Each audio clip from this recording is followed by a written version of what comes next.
Now, the only team left from outside the top two divisions at kick-off was Brentford of League One. Their manager Martin Allen warmed up, if that's the right expression, for their trip to Southampton by swimming in the Solent. Commentary from Ian Gwynn Hughes. In terms of present league positions, 31 places separate Southampton and Brentford, but this could be a championship fixture next season. The Saints struggling for Premiership survival, looking to overcome a Brentford side full of confidence and currently in 6th place in League One. A potential banana skin awaits Harry Redknapp. For Southampton, Nigel Quasi is cup-tied, Jamie Redknapp is rested, so Kevin Phillips returns for the first time in a month. Matt Oakley comes into midfield. Brentford too show 2 changes following last week's success in the Cup at Hartlepool. Stephen Hunt and Chris Hargreaves miss out. They're replaced by Jay Tabb and Andrew Frampton.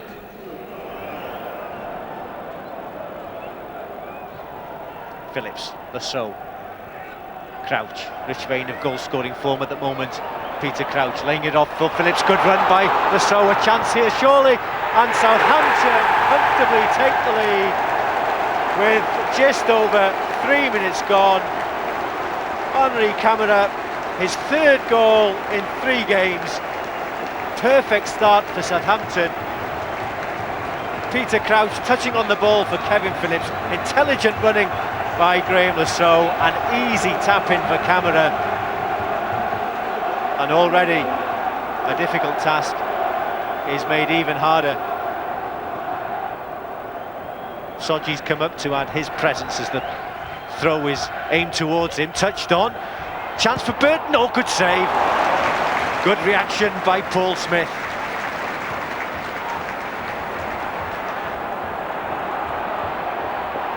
Dion Burton must have felt that he'd equalised. Had a lot of ground to make up across the goal, the keeper, and did well. Bernard, plenty of space on this left-hand side for Lasseau. Bernard's continued his run, looking towards Phillips. Lasseau continues his run, still going Lasseau. Can he pull it back? Wins a corner. Stuart Talbot, the Brentford captain, who managed to get the challenge in. Plenty of players just on the edge of the penalty area, preparing to attack the ball as Lasseau delivers the corner. Free header off the line by Dion Burton, back in straight at the goalkeeper, Peter Crouch, with a second effort. Well, Stuart Nelson was well beaten as the ball comes in from Lasseau, and the header from Davenport. I think it was a combination of Dion Burton and crossbar which denied Southampton a second goal.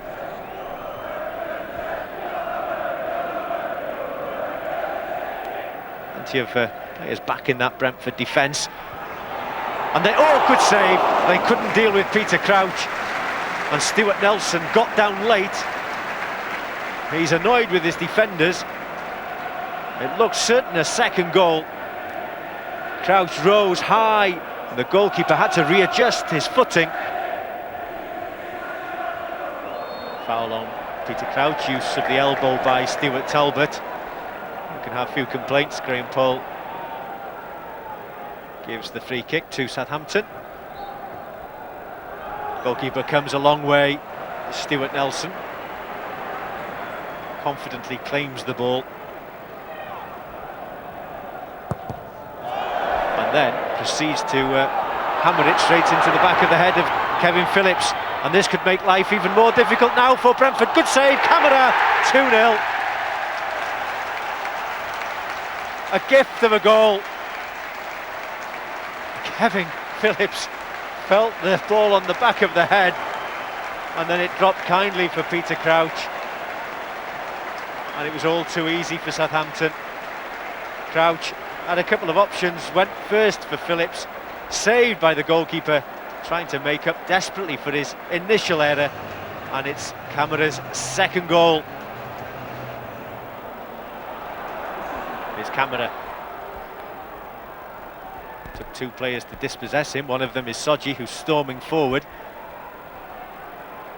A few options available to him. That's a decent pass to Rankin. Waiting in the middle. Rankin's going by himself. Scored last week and pulls one back for Brentford. Perfect tonic, perfect response with 5 minutes to go till half-time. It's game on again. Excellent through ball by Sodje. Now he had players to pass to in the middle, went himself in off the post. Well, that will lift the Brentford spirits.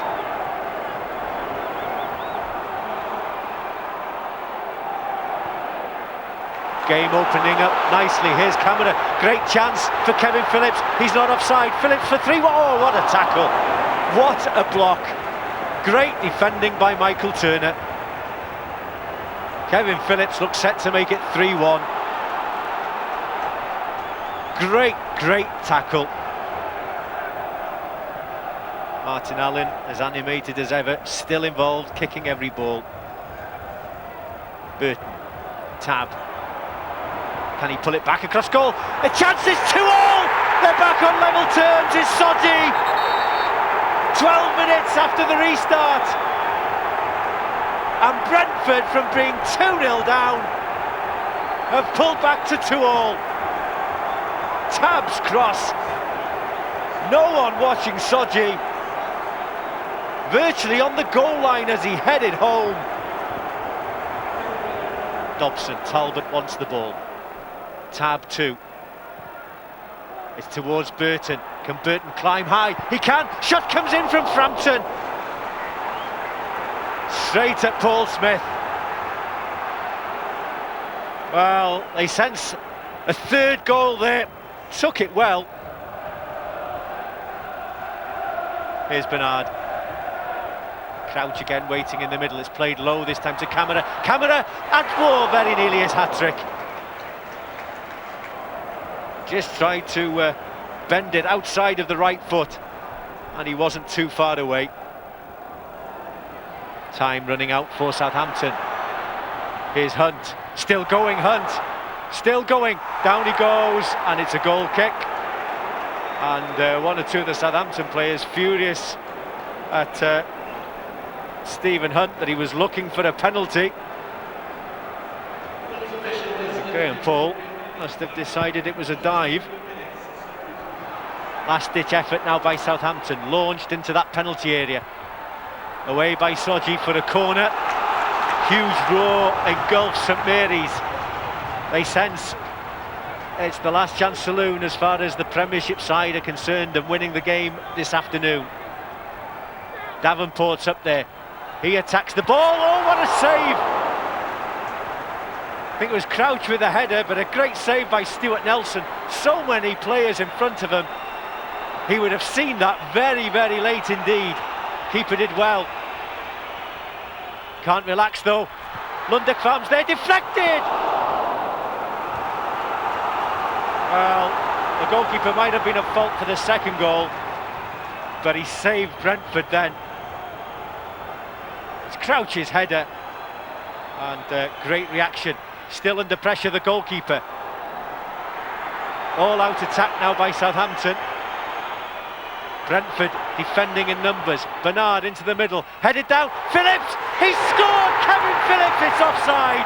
It won't count. And Kevin Phillips' joy is short-lived, because that is the last action of an eventful cup tie. And well, Camara was in an offside position, but Stuart Nelson, great save at the end. Plenty of action in the last 30 seconds, but it's ended after a great comeback by Brentford, trailing 2-0 to 2 Camara goals in the first half. They've come back. Rankin gave them hope before half-time, and Sodje's equaliser in the second half means they have to do it all over again at Griffin Park. Great afternoon for Martin Allen and his players. It's finished here at St Mary's. Southampton 2, Brentford 2.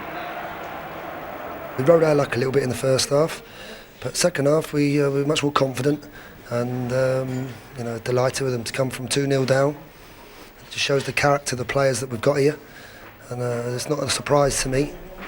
And perhaps in the end we maybe could have won it. I played an open team today, to be fair, with Camara and Phillips and Crouch up front. But, we were 2 up, and we had chances to increase that lead. And, you shouldn't have to suddenly worry about shutting up shop at home to a lower division club. In all honesty, we're entitled to have gone on and won the game. There were a couple of edgy mistakes in the first half, but I suppose from having several players that 1 year ago were playing in the non-league, and a lot of people, this is their first full season in league football, I suppose those mistakes are going to happen, and the fact that Brentford Football Club is in the hat for the sixth round is fantastic. See what happens when you go swimming before kick-off in the Solent. More possession, more shots on target, a day for everyone associated with Brentford to be very proud of. Yeah, absolutely, and I think the team really showed what their manager was all about as well. They reflected that with the character, the way that they came back from 2-0 down. And as Martin said there, a terrific second half performance by the lads. And you know him, so you will know it reflects his character. Absolutely. From the time we were kids together at QPR, Martin had that in him to be a good professional. He worked really, really hard. I think he's carried that through, achieved a great deal in his career as a player, and he's going on to do very well as a manager. And Gary, you could see that probably with the exception of John Salako, this was the biggest day for most of those players in their careers. And even at 2-0 down, they didn't want it to be a damp squib. They wanted something to rember it by. Yeah, that's right. I think Martin Allen talked about it there. They looked a bit nervy in the first half and didn't really do themselves justice. I mean, he's got, first and foremost, they've scored a goal just before half-time, which gets them back into the game and is a great boost. And then second half they came out and they were a different team. We've seen in the stats there, they had more possession than Southampton at a Premiership club. That's a fantastic achievement by them.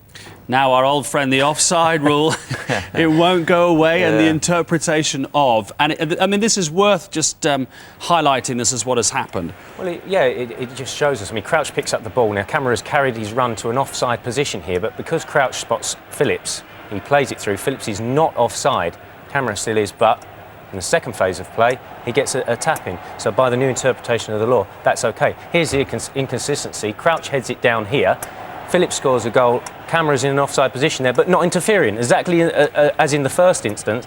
But in this case, the referee deems it offside. And that is the last kick of the game. So that would the first goal was a goal, made it 2-0 Southampton. That would have won the game for Southampton. And from your point of view as a defender, it makes it a nightmare, doesn't it? Because you don't know how far up to push. You don't know whether to play offside. Exactly. I mean, Camara's got an advantage there in the fact that he's 5 yards ahead of the defender. The defender knows he's offside once he's run into that. He's deemed then not to be interfering with play, but as soon as the ball comes in at the second phase, he's got an unfair advantage. That's got to be interfering with play.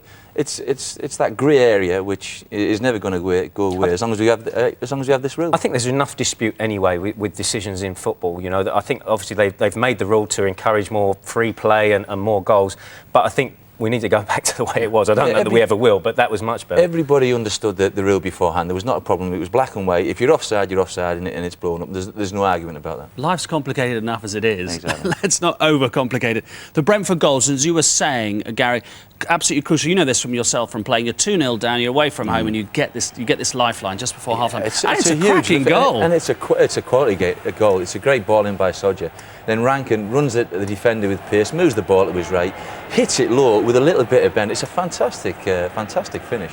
Anything from the defensive point of view when you look at this? No, I mean he's backing him up. When you get one-on-one with a defender, you want to commit him, and he's running it with pace, and he's literally moved the ball half a yard, and he's got his shot off straight. There's nothing a defender can do about it. And this is the equaliser. This is the equaliser. Great ball in by Tab.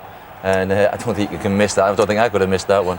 No, that was all about the ball in that. Yeah, he stood it up absolutely fantastic for him to finish off. Now, was there a penalty maybe? There was a penalty shout for Brentford. It's funny because when you saw this in real time, it didn't look as such, but actually it's one of these that the more you look at it, that the feeling grows possibly. Yeah, when you look at it from this angle in real time, you think maybe he's made the most of it, but then you have a look at it a second time, and there's a second movement by Delap that raises his foot, and you wonder whether he's just clipped him to maybe. Well, I think it's a penalty. I think he has clipped him. What chance in the replay then? They've got him back at Griffin Park. It'll be quite interesting to see how many tickets Southampton get after everything that happened in this game. Yeah, a few more than today, but yeah, they've got to fancy the chances. What a boost it's going to give them. They went to a Premiership club and they've not embarrassed themselves. They've played really well, scored 2 goals. They're going to be full of confidence going into the replay. I think they've got every chance, and Southampton, with the battle they've got on to stay in the Premiership, won't fancy it. Disappointingly, though, Martin Allen says he won't be swimming in the Thames before the replay. Now for the